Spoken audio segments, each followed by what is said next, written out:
하나님께서 창세전에 그리스도 안에서 우리를 택하신 것이 믿어지면 얼마나 귀하고 복된 존재인지를 알게 되고 우리는 또한 믿음의 자존감을 갖게 됩니다. 우리를 택하시고 부르신 주님의 뜻이 무엇인지 이 가을에 기도하며 묵상하게 됩니다. 우리의 삶의 주인이신 하나님을 위해 사는 삶이 되는 이유가 여기에 있습니다. 우리의 삶의 주인이신 하나님을 위해 사는 삶이 되어야 하는 이유가 무엇일까요? 골로새서 1장 16절 말씀에 보면 만물이 다 그로 말미암고 그를 위하여 창조되었다고 하십니다. 또한 이사야서 44장 2절 말씀에 보면 너를 지으신 이가 하나님이시며 너를 모태에서 조성하시고 너를 도와줄 여호와가 말하노라 하신 말씀처럼 우리는 우연한 산물이 아니고 하나님의 목적을 위해 창조되었음을 말하십니다. 하나님의 뜻을 모르니 늘 공허하고 혼돈된 삶에서 하나님의 보시기에 좋았더라는 인생이 되기 원해서는 말씀을 듣고 그 말씀을 삶에 구체적으로 적용하는 것이 구원의 길입니다. 우리의 삶은 하나님의 뜻만을 위해 행할 시간이 주어졌기 때문에 오늘을 사는 우리의 일상에서 다 할 수 없는 일이 있다면 하나님의 의도하신 일 외에 우리 자신의 스스로 의로움으로 만든 일이 많다는 소리입니다. 에베소서 5장 17절 말씀에 보면 이러므로 어리석은 자가 되지 말고 오직 주의 뜻이 무엇인지 이해하라고 말씀하십니다.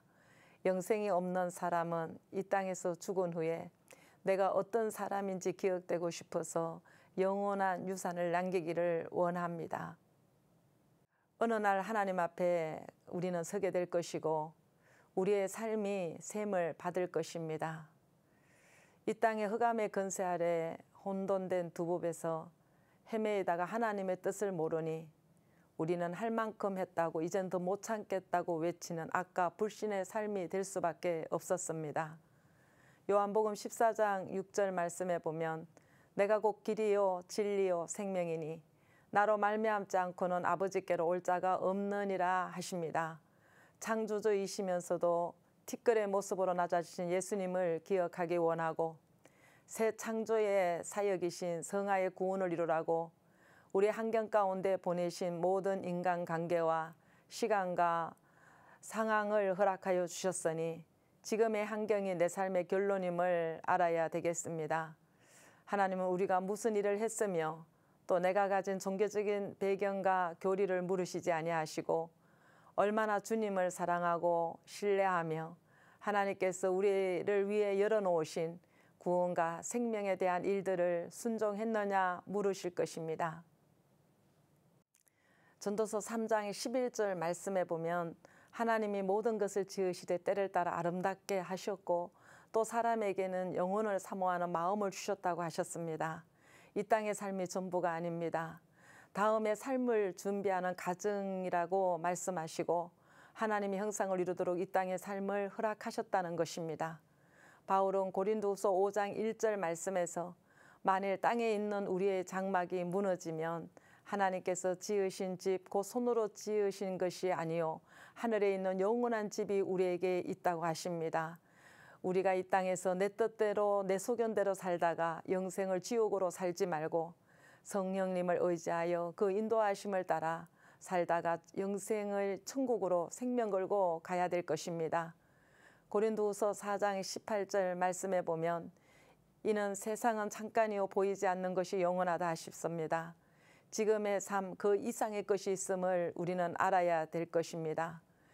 요한일서 2장 17절 말씀에도 이 세상은 근정욕도 지나가되 오직 하나님의 뜻을 행하는 이는 영원히 거하시느니라 하셨습니다. 영원한 천국을 위해 지원받은 우리임을 오늘 이 시간 알았으면 좋겠습니다. 이 세상 나그네 삶이 얼마나 빠른지 성경은 인생을 눈앞에 사라지는 안개에 비유를 했고 들숨과 날숨에 또한 한 줄기 연기에 비유했습니다. 이 땅의 삶은 지극히 짧습니다. 다윗은 시편 119편 19절에 내가 이 땅에서 객이 되어 싸우니 했습니다. 베드로는 또한 베드로전서 1장 17절에 행위대로 판단하시는 자를 너희가 아버지라 부른즉 나그네로 있을 때 두려움으로 지내라 하셨습니다. 이 세상의 끝은 죽음이 아니라 천국의 입성임을 알아 주의 이름으로 나누고 베풀며 섬기며 사는 오늘이 되기를 축복합니다.